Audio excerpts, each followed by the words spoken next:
Hi there, good morning, good afternoon, good evening, whatever time it is. As always, happy whatever day it is, and welcome to Left Side of the Aisle. I'm your host, my name's Larry Erickson. You hopefully know that by now. For about the next half hour or so, almost, I'm going to be talking about some things that I think are worthy of your attention. And as always, any reactions to the show can be sent to me directly. My personal email, whoviating, WHOVIATING at AOL.com. Or you can go to my website, Lotus Surviving a Dark Time. You can get the email address from there, or you can leave a comment there if you'd rather. If you do send me email, please include something in the subject line so I know it's not spam. And be a little patient because I'm actually quite bad at answering email, but you will get an answer. All right, with that, just one little bit of good news to try to get things started. The National Museum in Baghdad has reopened. One of the tragedies that occurred in the wake of the invasion of Iraq by the U.S. in 2003 was the looting of the Iraqi's National Museum. Museum officials said that almost 15,000 pieces were stolen, most of them probably to be sold in the black market for antiquities. It was a crashing blow to Iraq's physical cultural heritage. We could try to get a sense of what it was like by imagining here that someone had looted the Smithsonian Institution or the National Archives or both. Now, 12 years after it was ransacked, with 4,300 of the most important pieces recovered and a search going on for the rest, the museum has reopened. The dark side of this is that the reopening of the museum was moved up in response to the new destruction of antiquities in Mosul by Daesh, that is ISIS. Destruction which strikes me as kind of like bilious spite of Daesh saying, well, we're probably going to get kicked out of Mosul, so we're going to do as much damage as we can before we are. But never mind that just for the moment. Just for the moment, let's focus on the fact that the culture, the history, what has been saved. The reopening of the National Museum in Baghdad is good news. Actually, now we have a little bit more. We have some like good news, bad news, if you will. With the good news first. In a rare bipartisan vote, last week, the House voted to approve continued funding for Amtrak. The bill authorized $7.2 billion for passenger rail service over the next 4 years, of which about $5.6 billion of that, about $1.4 billion a year, is going to Amtrak. The vote was 316 to 101, with all the Democrats voting and a majority of Republicans voting in favor of the bill. Passage came after an attempt to strip from the bill all funding for Amtrak failed by the overwhelming vote of 147 to 272. So once again, the attempts to kill Amtrak, which by the way, Amtrak was not supposed to succeed. Amtrak was set up to fail, and it has never in its entire history received adequate funding to actually do the developing, do the support, do the investment that it would take to actually be able to develop a line that could stand on its own feet. It was intended to fail from the get-go, but the fact is it survived. And another attempt to kill it has failed again because some conservative right-wingers, even from some of the reddest states, know that in their state, Amtrak is the only reasonable long-distance transportation option. So let's get on board. But here now is the not good news part of this. Right at the top, one of the problems is that the funding levels are just that. They are level. They are the same. As happens time and time again with Amtrak, Amtrak gets enough funding to survive, but not enough to truly invest in improvements. And that level of funding, when you allow for inflation, means that the actual ability to improve, to develop, to repair, to maintain is actually declining. That's going to make it difficult for example, for Amtrak to replace some of its aging rolling stock, which in the long run is probably going to hurt ridership, which I'm sure will be used by the train haters the next time Amtrak is on the firing line. Another and perhaps more important issue is the fact that the bill achieves a long-term goal of the train haters, one that they've been angling for since some time in the Bush administration. The bill separates Amtrak's Northeast Corridor, which is the service that runs between Washington, D.C. and Boston. It separates that from the rest of Amtrak's long-distance service. Now, why is that important? Because the Northeast Corridor is the only Amtrak line that makes a profit, which actually itself is surprising enough. There are very few passenger rail lines anywhere in the world that actually make a profit, even when you only account expenses that are called above the rails, that is operating costs, and you don't count the maintenance expenses for the rail bed and the rails and so on. You don't count infrastructure. So in the past, Amtrak has used some of the profit from the Northeast Corridor to help to subsidize some of the other lines that need it. The new bill blocks this. It says any profits from the Northeast Corridor have to be invested in improving service on the Northeast Corridor. The result is all the other lines will get starved of needed support, the results of which I guarantee you will be used to fill another ammo box for the train haters next time the issue comes up. I mean, their entire attitude of these people seems to come down to, hey, I don't use the trains, so screw them.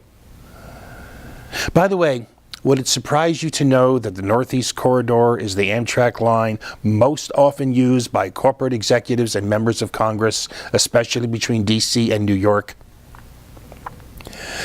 Making a virtue of necessity here, the Midwest High-Speed Rail Network said the clause about separating out the Northeast Corridor may actually help in the long run by increasing pressure to increase spending nationally. Now, frankly, I sincerely doubt that will happen, but here's hoping that their instincts on this are better than mine.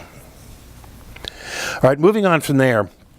Last week, I bestowed the Clown Award on a Texas school that suspended a 9-year-old boy for having made what the school called a terroristic threat.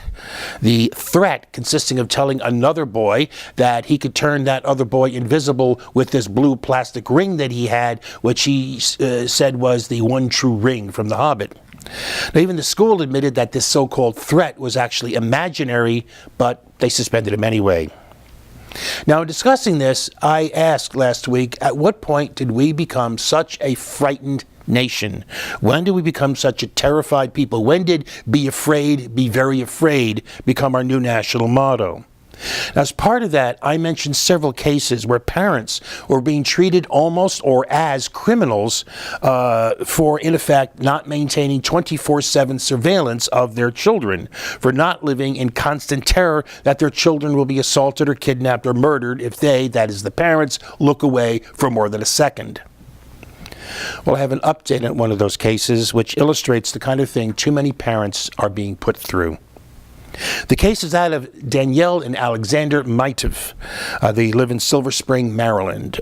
Danielle is shown here with her 10-year-old son, Rafi, who, together with his 6-year-old sister, had gradually been allowed to take more responsibility, to have more freedom, as the parents thought that they were ready for it. As a result of this, the Maitovs wound up being investigated by Child Protective Services with the risk of having their children taken away from them for alleged child neglect, for letting the children walk on their own 1 mile from a local park to their home, something the parents had decided the children were able to handle.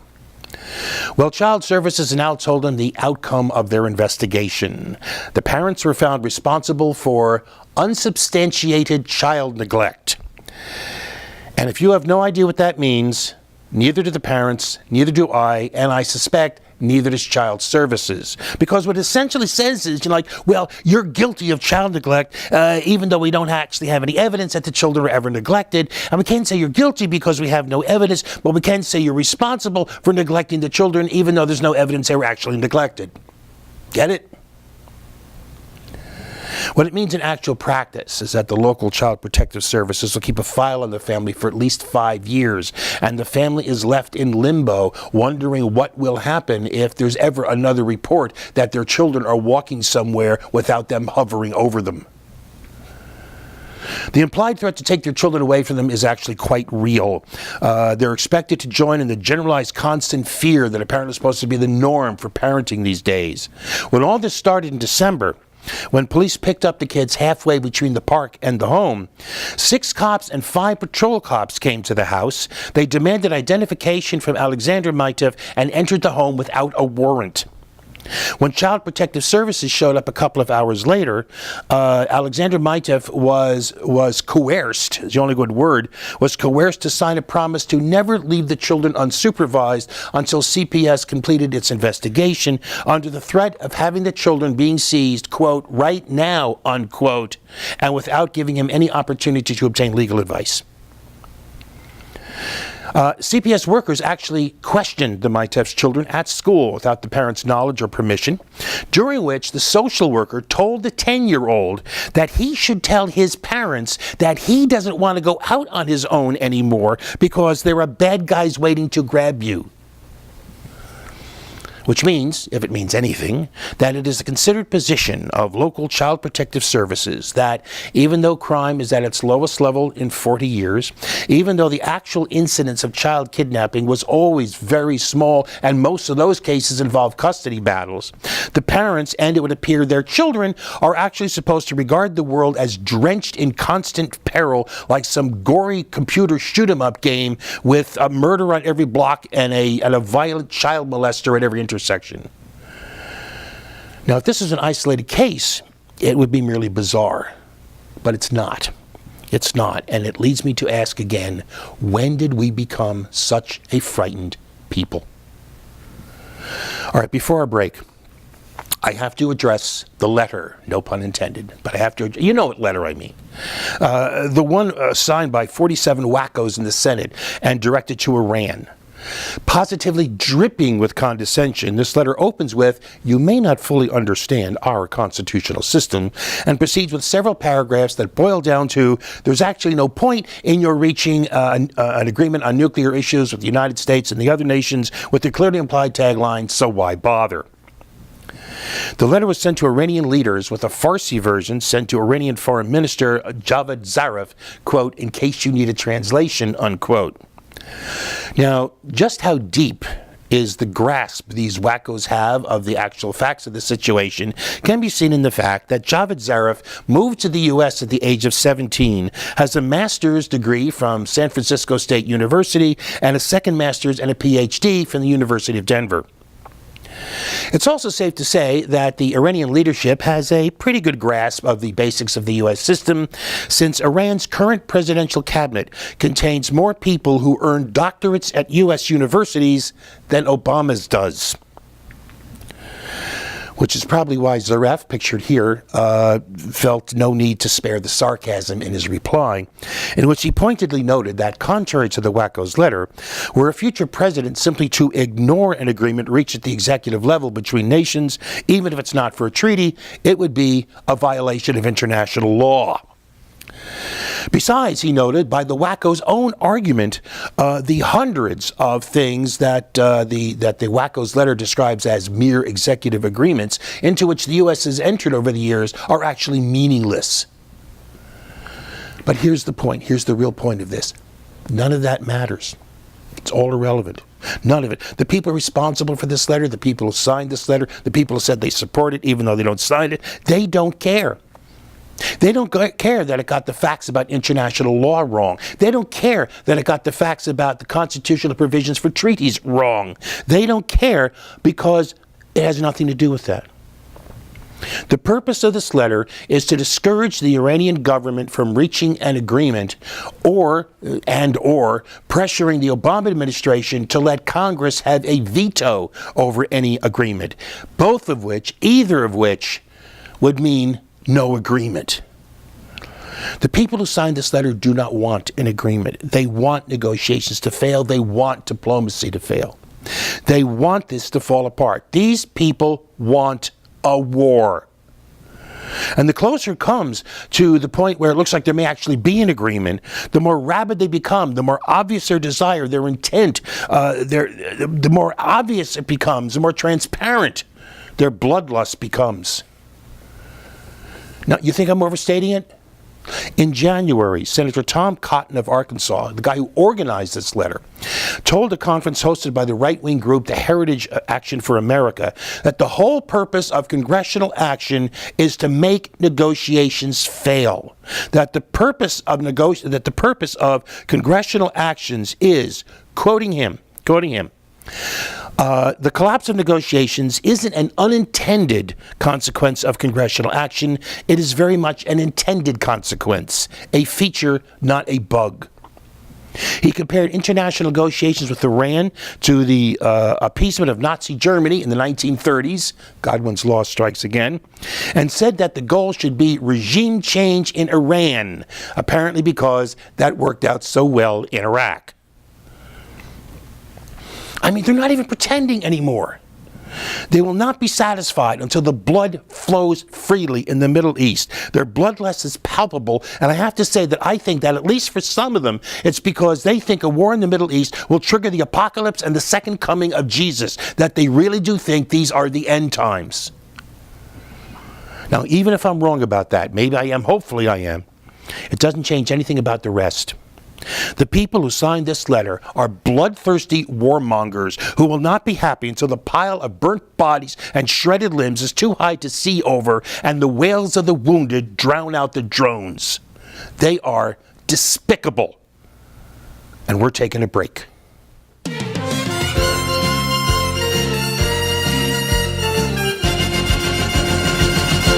And here we are back. We have an RIP this week. Actually, it's sort of a belated one because I wanted to do this last week, but time simply did not allow. Minnie Minoso died of natural causes on March 1st. He was 90 or maybe 92. There's apparently some question about his age. I expect there are at least a few people saying, who the heck was Minnie Minoso? And a few other people going, oh yeah, I remember him. Minnie Minoso was a baseball player. He was the 9th black and the first Cuban to play in the major leagues. And when he was a player, his speed, he actually led the American League in both triples and stolen bases 3 times each. But his speed earned him the nickname the Cuban Comet.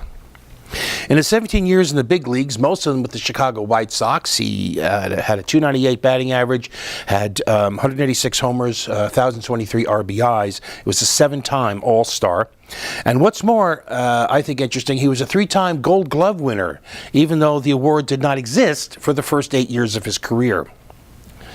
Now, I grew up in New Jersey, so I didn't get to see a Chicago White Sox player play very often, but I did follow a lot of baseball, and I always thought that Minnie Minoso was a cool player, and from what I knew of him at the time, a cool guy. And I remember him. So, R.I.P. Minnie Minoso. A quick look now at another aspect of Barack Obama's lovely little war in Iraq and Syria. I want to say that people might wonder why I've been calling it his lovely little war.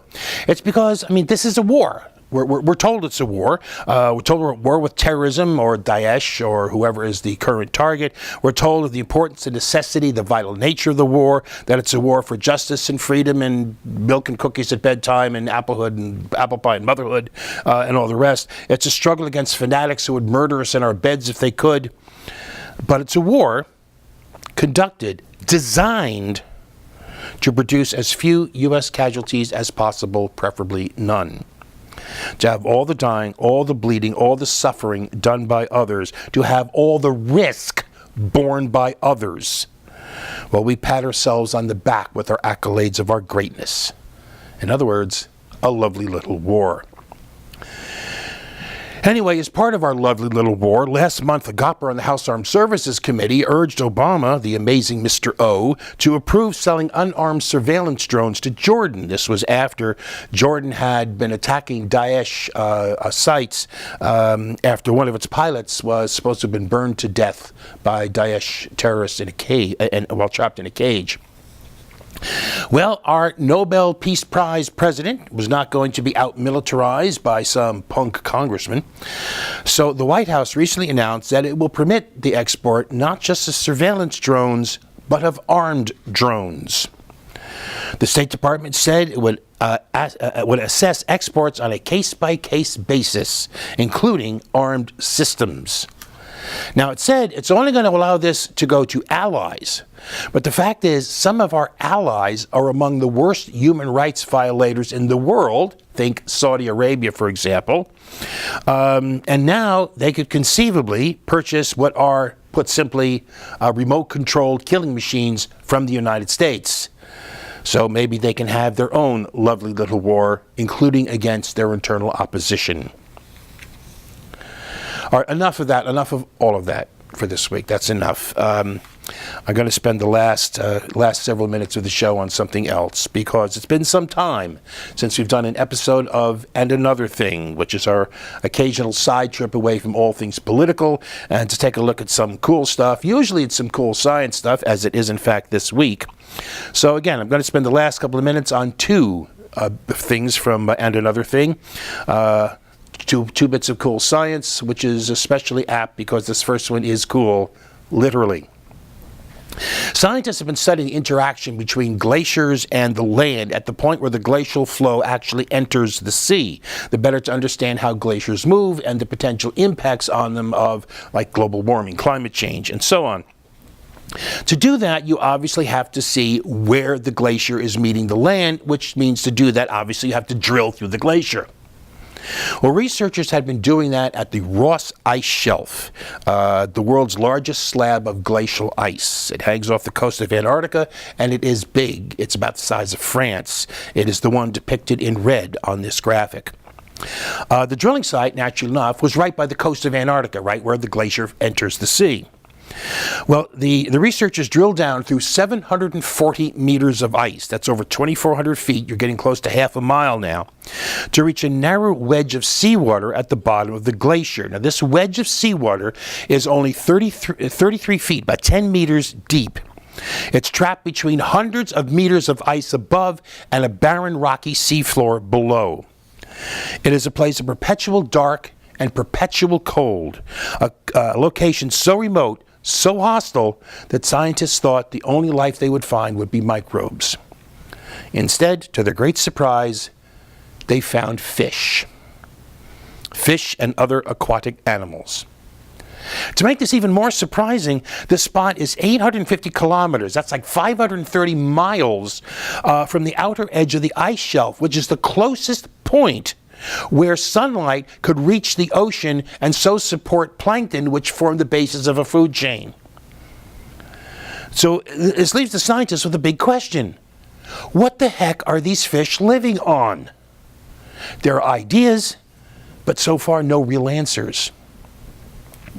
And the thing is, despite what too many people think that, scientists think they know everything. No, despite that, this kind of thing. Unexpected discoveries and unanswered questions, that's the kind of stuff scientists live for. And something else this brings up is the possibility, again, of life on other worlds, including perhaps some even within our own solar system. For example, Europa, which is the moon of Jupiter, has a crust of ice, which is cracked in a way that indicates that there is actually liquid water underneath that surface, and it's the motion of that water that's causing these cracks. Well, the thing is, creatures like those found under the Ross Ice Shelf are known collectively as extremophiles. These are creatures that have been found to live under conditions thought too dark, or too cold, or too hot, or too acidic, or too something to support life. The more we look inward at our own planet, the more we discover that life is more tenacious than we thought, that life is able to sink its hooks into a greater variety of conditions than we thought. And the more we look outward from our own planet, the more other planets we find, over 2,000 of them so far, and the greater the chances that ones are actually kind of like Earth, about the same size, that they're rocky, not gaseous, and actually are in what's called the Goldilocks zone, the area where the radiant heat from their sun is neither too hot nor too cold. The planet is neither boiling hot nor frozen solid. So the question is, are there ETs out there? Is there intelligent life out there? That's sheer speculation. There's no way to know right now. We have no evidence of it, so that's speculation. But is it reasonable to say, based on what we know now, is it reasonable to say that there is life out there? Oh yeah, absolutely it is reasonable. And isn't that cool? All right, last for this week. Here's the deal. The argument that had gone on in science for a few hundred years about whether light is a wave or a stream of particles was settled by Einstein, who determined it's both simultaneously. The thing is, this also meant in practice that if you looked at light as if it were a wave, it looks like a wave, and if you looked at it like it was a stream of particles, it looks like a stream of particles. What you got depended upon how you looked at it. And if that's a little tricky to understand, think of it this way. Think of it this way. A piece of paper like this, okay? If I asked you to describe this piece of paper, it's going to depend on whether you're looking at it this way or this way. But it's the same paper. So the thing is, if light is both a particle and a wave, you should be able to see it as both a particle and a wave. But how can you do that when what you see depends upon how you look at it? Again, it's like the paper. How can you see it this way and this way simultaneously? Well, a team of Swiss and American researchers at the EPFL labs in Switzerland say that they have found a way to overcome this problem. Using an advanced type of electron microscope, one of only 2 of these sorts that exist on the whole planet, the team has generated a type of quantum photograph of light behaving as both a particle and a wave. What happened is the team fired laser light at an extremely thin wire and created a standing wave. Now, you know what these are. Like, you ever play with the rope? It's tied at one end, and you do this, you flick it, and a wave travels down and bounces back. And, you know, if you do it right and get the pattern right, you can do it so that instead of moving along this rope or whatever, that the waves just start doing this. That's a standing wave. All right, so you've created a standing wave in this wire. Then they fired a stream of electrons very, very close to the wire, so close that they interacted with the photons, which is what you call the particles of light. When you think of light as a particle, they're called photons. So it's so close that these electrons interacted with the photons, which caused a transfer of energy that would cause the particles to either speed up or slow down. That change can be detected and observed. Then all you have to do is take a picture of the result, which is actually a lot more complicated than just whipping out your iPhone, but the idea of just getting a picture of the result is pretty much the same. The result is what you see here. The world's first photo showing light behaving as both a wave, which is the top part, and as a particle, which is the bottom part. And if you don't think that's cool, if you don't think being able to see light as both a particle and a wave at the same time, if being able to see a paper both flat on and edge on at the same time, if you don't think that's cool, there's no hope for you. So that's it for this week. We'll be back with more blood and gore and death and guts and veins in our teeth next week. In the meantime, you have the best week you possibly can. For now, I wish you all peace.